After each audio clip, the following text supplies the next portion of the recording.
समूएल का पहला ग्रंथ अध्याय 17। फिलिस्ती योद्धा का द्वंद्व युद्ध के लिए ललकारना। फिलिस्तियों ने युद्ध के लिए अपने सैनिक एकत्र किए। उन्होंने यूदा के सोको के पास एकत्र होकर सोको और अजेका के बीच एफेस दमीप में पड़ाव डाला। सौल और इजरायली एकत्र होकर तथा एला की घाटी में पड़ाव डालकर फिलिस्तियों से युद्ध की तैयारियां कर रहे थे। फिलिस्ती एक पहाड़ की ढाल पर थे और इजरायली लोग दूसरे पहाड़ की ढाल पर। उनके बीच घाटी थी। फिलिस्तियों के शिविर से एक महापराक्रमी योद्धा बाहर निकला। वह गत का निवासी था और उसका नाम गोलियात था। वह 6 हाथ 1 बित्ता लंबा था। उसके सिर पर कांसे का टोप था और वह कवच पहने था। उसके कांसे के कवच का वजन 5000 शेकेल था। उसकी टांगों में कांसे के कवच थे और उसके कंधों पर कांसे की बर्छी बांधी थी। उसके भाले का डंडा करघे के डंडे के समान था। भाले का फल लोहे का था और उसका वजन 600 शेकेल था। उसका ढाल वाहक सेवक उसके आगे आगे चल रहा था। उसने आकर इजरायलियों को ललकारा, तुम क्यों बढ़े आ रहे हो और लड़ाई की तैयारियां कर रहे हो? क्या मैं फिलिस्ती नहीं हूँ और तुम साउल के दास नहीं हो? अपने बीच एक आदमी चुन लो जो मेरे पास नीचे उतर आए।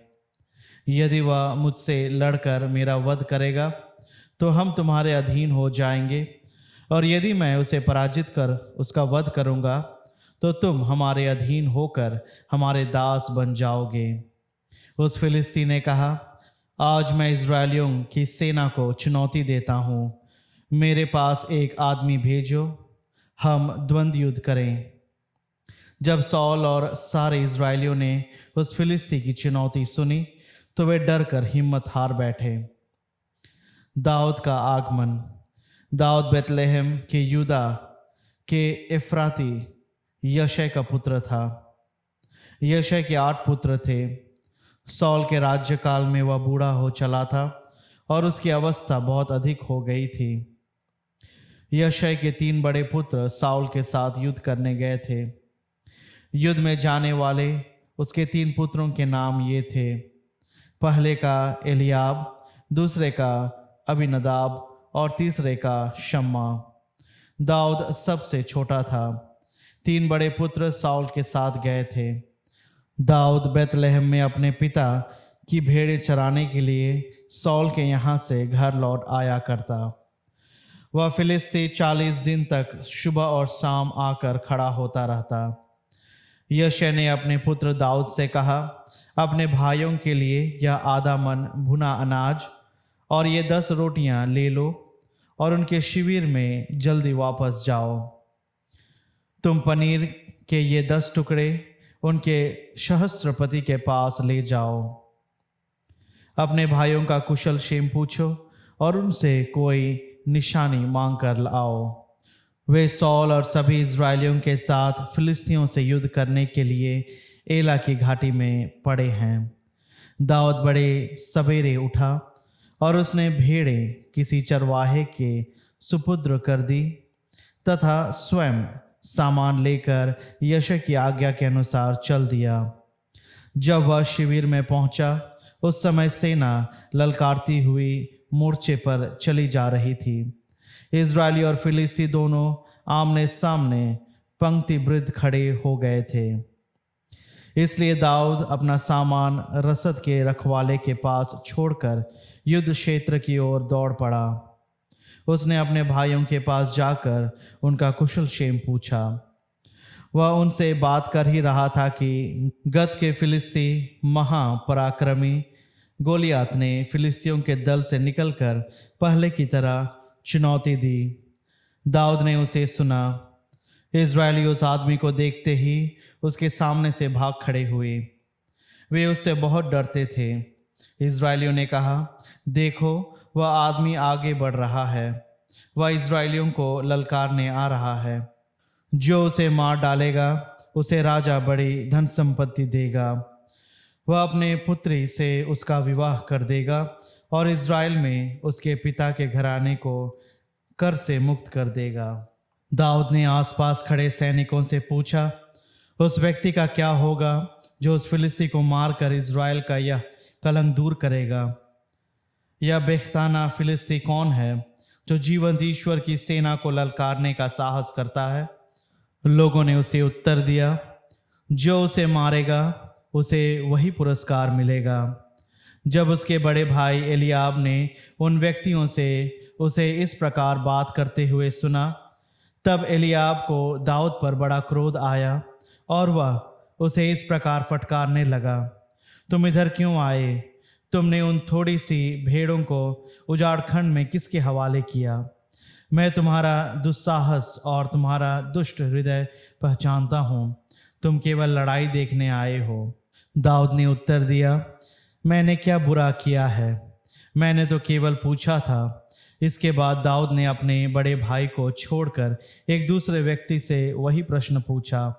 लोगों ने उसे वही उत्तर दिया जो उसे पहली बार मिला था।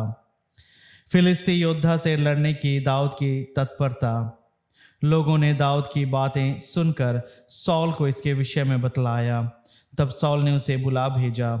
दाऊद ने सौल से कहा, उस फिलिस्ती के कारण कोई भी हिम्मत ना हारे। आपका यह सेवक उससे लड़ने जाएगा। इस पर सौल ने यह उत्तर दिया, तुम उस फिलिस्ती से लड़ने नहीं जा सकते। तुम तो अभी किशोर हो और वह लड़कपन से ही वीर योद्धा है। दाऊद ने सौल को उत्तर दिया, आपका यह दास जब अपने पिता की भेड़ी चराता था और कोई सिंह या भालू आकर झुंड से कोई भेड़ पकड़ ले जाता तो मैं उसके पीछे जाकर उसे मारता और उसके मुंह से उसे छीन लाता था, और यदि वह मेरा सामना करता तो मैं उसकी अयाल पकड़कर उस पर प्रहार करता और उसे मार डालता था। आपके दास ने तो सिंहों और बालों को मारा है। इस बेख्ताना फिलिस्ती के साथ भी ऐसा ही होगा जैसा उनके साथ हुआ, क्योंकि इसने जीवंत ईश्वर की सेना का अपमान किया है।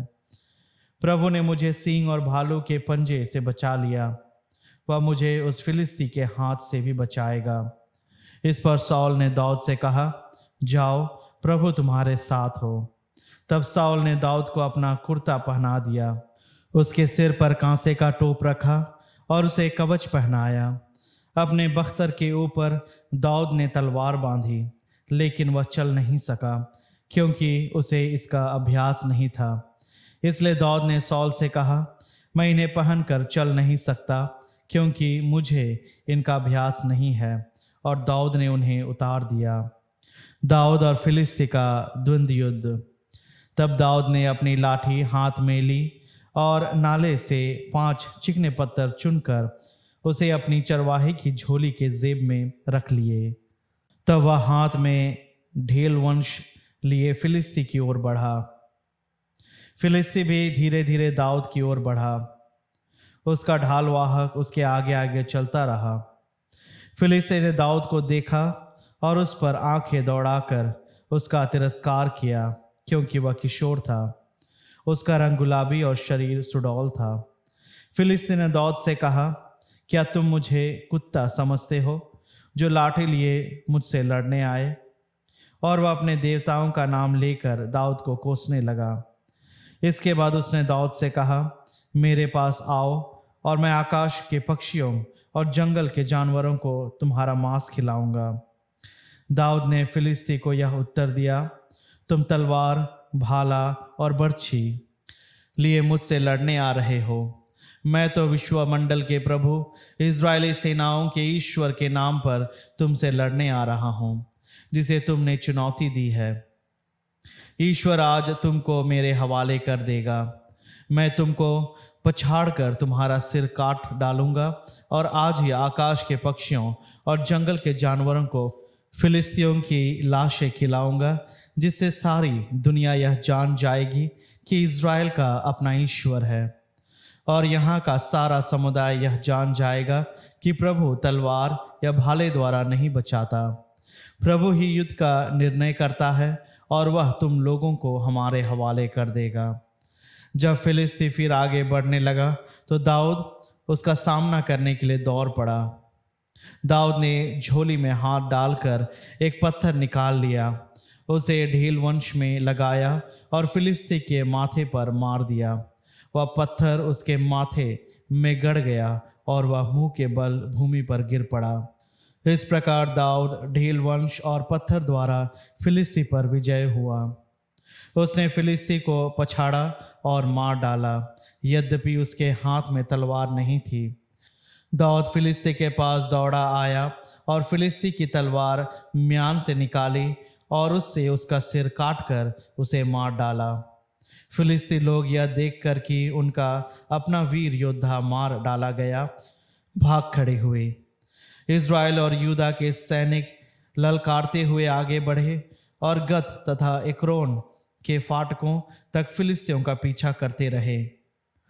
शारीम के मार्ग पर गत और एक्रोन तक मारे हुए फिलिस्तियों की लाशें पड़ी थीं। जब इज़राइली फिलिस्तियों का पीछा करने के बाद लौटे तो उन्होंने उनका शिविर लूटा। दाऊद उस फिलिस्ती का सिर यरूशलेम ले गया और उसके हथियार अपने तंबू में रख लिए। साउल को दाऊद का परिचय। जब साउल ने दाऊद को फिलिस्ती की ओर जाते देखा तो उसने अपने सेनापति अब्नेर से पूछा, अब्नेर, यह नौजवान किसका पुत्र है? अब्नेर ने उत्तर दिया, महाराज, आपकी शपथ, मैं इसे नहीं जानता। इस पर राजा ने आज्ञा दी, पूछो कि यह नौजवान किसका पुत्र है। जब दाऊद फिलिस्ती का वध कर लौटा तो अब्नेर उसे साउल के पास ले गया। अब तक दाऊद उस फिलिस्ती का सिर अपने हाथ में लिए था। साउल ने उससे पूछा, युवक, तुम किसके पुत्र हो? दाऊद ने उत्तर दिया, मैं बेथलेहम वासी आपके दास यशय का पुत्र हूँ।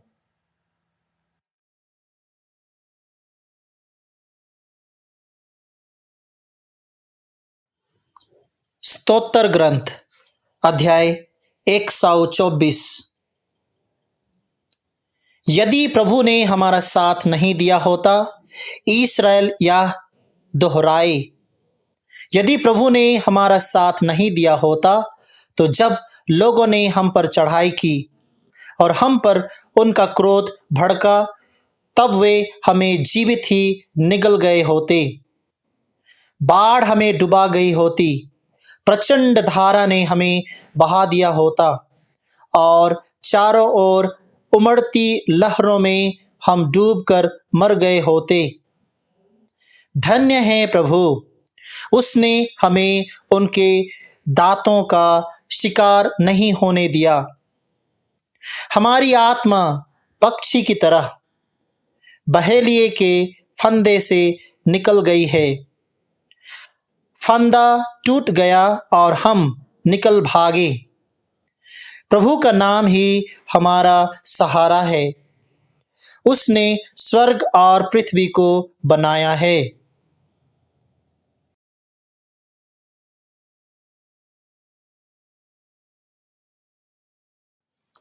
संत मार्कुस का सुसमाचार अध्याय 8।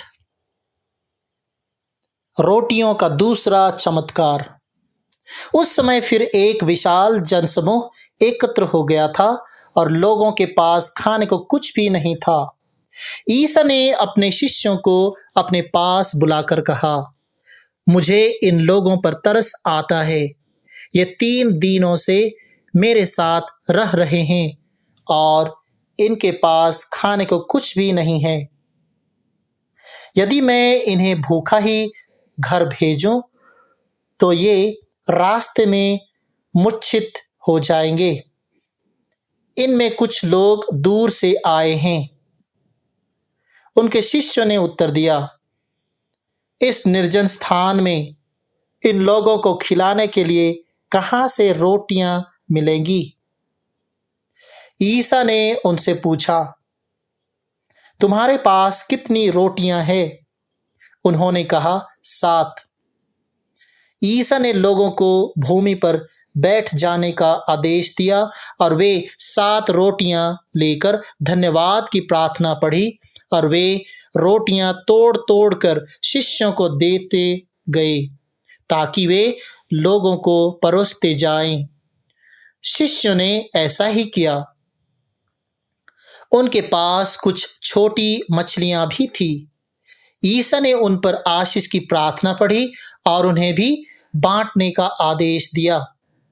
लोगों ने खाया और खाकर तृप्त हो गए और बचे हुए टुकड़ों से 7 टोकरे भर गए। खाने वालों की संख्या लगभग 4000 थी। ईसा ने लोगों को विदा कर दिया।